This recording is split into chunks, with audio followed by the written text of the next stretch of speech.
Hello friends, welcome to Shoaib auto solution.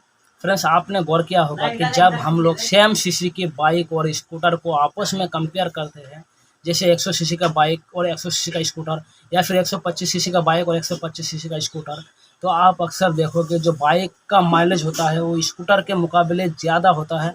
तो आखिर ऐसा क्यों होता है जबकि दोनों में ही सेम सीसी का इंजन लगाया जाता है? तो इसी के बारे में मैं आगे इस वीडियो में बताने वाला हूं, तो वीडियो को पूरा देखिए। अगर चैनल पर नए हो तो चैनल को सब्सक्राइब भी जरूर कर लें। और फ्रेंड्स, बाइक का माइलेज ज़्यादा होने का 3 वजह है। पहला है ट्रांसमिशन सिस्टम, दूसरा है व्हील साइज और तीसरा है डिजाइन। सबसे पहले हम ट्रांसमिशन सिस्टम की बात करते हैं। ट्रांसमिशन सिस्टम आसान लफ्ज़ों में बोले तो बाइक, चाहे बाइक हो या स्कूटर हो, उसका फिर इंजन जो पावर प्रोड्यूस करता है, वो जो पावर है, जो बाइक और स्कूटर का जो पीछे वाला व्हील है वो पहुंचता है, जिससे कि वो पीछे का चक्का जो घूमता है और बाइक और स्कूटर आगे की तरफ मूव करता है। तो पावर को जो पहुंचाता है वो हमारा ट्रांसमिशन सिस्टम है, जिसे हम लोग बाइक में गियर बॉक्स भी कहते हैं। अब देखिए होता क्या है, बाइक के केस में हमें मैनुअल ट्रांसमिशन सिस्टम यहाँ पे होता है। यहाँ पे first gear, second gear, third, fourth, fifth, six हम मैनुअली यहाँ पे लगा पाते हैं बाइक पे। लेकिन स्कूटर में ऐसा नहीं होता है, वहाँ पे होता है CVT, यानी कि कंटिन्यूअस वेरिएबल ट्रांसमिशन सिस्टम। इसे हम आसान लफ्ज़ में समझे तो यहाँ पे कौन पुली का अरेंजमेंट होता है, साथ ही साथ यहाँ पे बेल्ट भी होता है। और स्कूटर में जैसे जैसे स्पीड इंक्रीज होता है, जो बेल्ट होता है वो पुली के अराउंड स्लाइड करते जाता है। इससे हमें जो स्पीड है वो स्कूटर में बढ़ते जाता है। अब दिक्कत ये है कि यहाँ पे जो CVT है वो कंटिन्यूस होता है, ऑटोमेटिकली होता है। यहाँ पे राइडर का किसी भी तरह का कोई भी कंट्रोल नहीं होता है। स्कूटर पे लोड कितना है, स्पीड कितना है, वो किस राइडिंग कंडीशन में चला रहा है, रोड कैसा है, हाईवे है या ऑफ रोडिंग कर रहा है, सबको इन सब का जो है कोई मतलब नहीं होता स्कूटर का सिस्टम से। उस पे एक मतलब होता है कि राइडर ने थ्रोटल किस तरह से लिया है, थ्रोटल को कितना थ्रोटल लिया, उसके अकॉर्डिंग जो CVT सिस्टम है वो रिस्पॉन्स करता है। अब देखिए, नॉर्मल राइडिंग की बेसिकली बहुत ही बढ़िया काम करता है, लेकिन कई बार ऐसे राइडिंग कंडीशन हो जाता है जैसे भी वहाँ से वो सही से काम नहीं करता है, या फिर उसकी जो एफिशिएंसी है वो बाइक के मुकाबले कम होती है। और CVT जो होता है उसका जो एफिशिएंसी है वो मैनुअल ट्रांसमिशन के मुकाबले 80% होते हैं, यानी कि 20% कम होते हैं। अब इस वजह से क्या होता है कि कई बार जो स्कूटर का CVT ट्रांसमिशन सिस्टम है वहाँ पे पावर का लॉस होता है और फ्यूल की एफिशिएंसी जो है वो लॉस होता है। जो इंजन जितना पावर प्रोड्यूस करता है वो सारा का सारा पावर पिछले वाले व्हील पे नहीं पहुँच पाता है। इन शॉर्ट जो माइलेज है वो हमें कम देखने को मिलता है।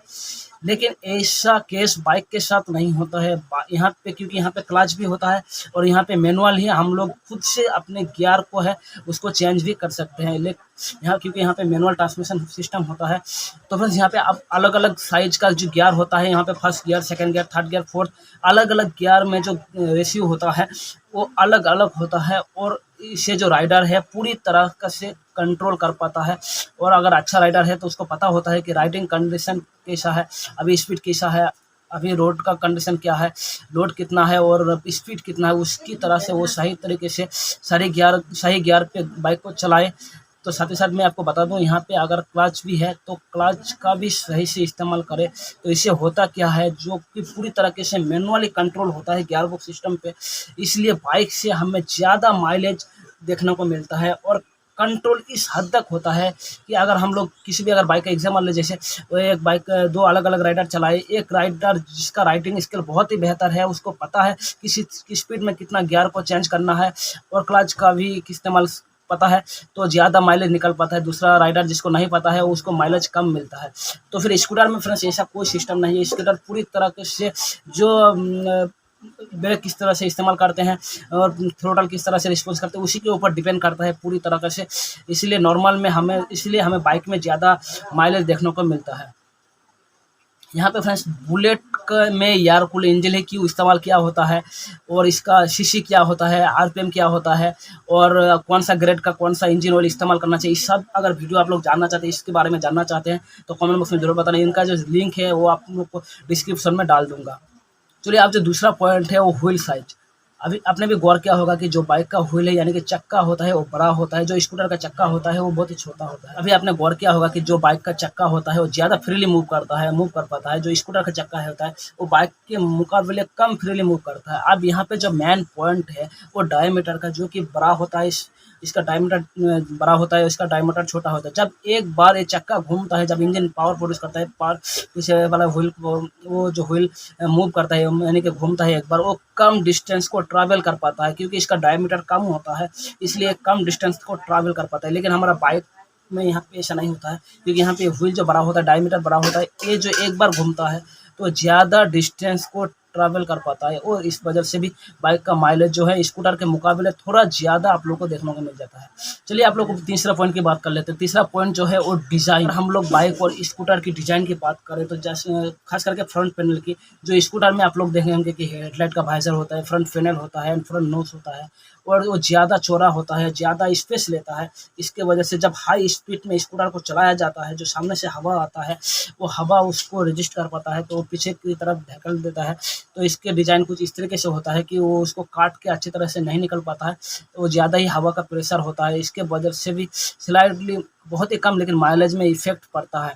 लेकिन हम अगर बाइक की बात करें तो बाइक में इस तरह का सब प्रॉब्लम नहीं होता है। इसका डिज़ाइन कुछ इस तरीके से होता है कि वहाँ पे जो सामने से वाला विंड है यानी कि हवा है, वो वहाँ पे बहुत ही ज़्यादा इम्पैक्ट नहीं पड़ता है। उसका जो डिज़ाइन है वो इकोनॉमिकली बहुत ही बेहतर होता है। वो यहाँ पे बहुत ही बेहतर तरीके से हाई स्पीड में भी आगे की तरफ निकल पाता है, इस वजह से कि जो बाइक का माइलेज है वो कुछ हद तक इम्प्रूव हो जाता है। अब मैं आप लोगों को यहाँ पे ये बता दूँ कि काफ़ी आप लोगों ने गौर किया होगा कि ट्रैफिक में जाम में फँसे हुए हैं, तो अब अगर आपके बगल में स्कूटर है तो आपने गौर किया होगा कि जब भी ट्रैफिक खुलता है, जो स्कूटर होता है वो ज़्यादा तेज़ी से निकल पाता है, क्योंकि वहाँ पे सीवीटी होता है। लेकिन आप अगर थोड़ा-सा टाइम लोगे तो वहाँ पे बाइक जो है वो उसको कवर कर लेता है, वो आगे जाके उसको मूव भी कर पाता है, क्योंकि वहाँ पे नॉर्मल जो है मैनुअल ट्रांसमिशन सिस्टम होता है।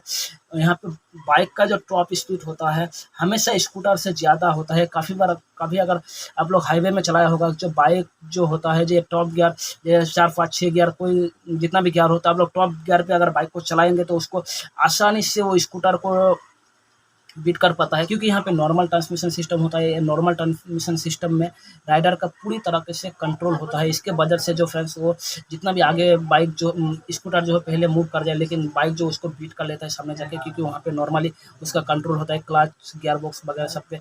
तो गाइस कुछ यही रीज़न था बाइक और स्कूटर का माइलेज के रिलेटेड। तो गाइस आप लोगों को समझ में आ गया होगा कि स्कूटर के मुकाबले बाइक का माइलेज क्यों ज़्यादा होता है, क्या रीज़न है। तो इस वीडियो को देख के उम्मीद करते हैं कि आप लोगों को समझ में आ गया होगा। तो गाइस वीडियो अच्छा लगे तो वीडियो को लाइक कर दीजिएगा, चैनल में नए हो तो चैनल को सब्सक्राइब कर दीजिएगा, इससे हमें बहुत ज़्यादा मोटिवेट मिलता है। So guys thanks for watching this video, like share and subscribe.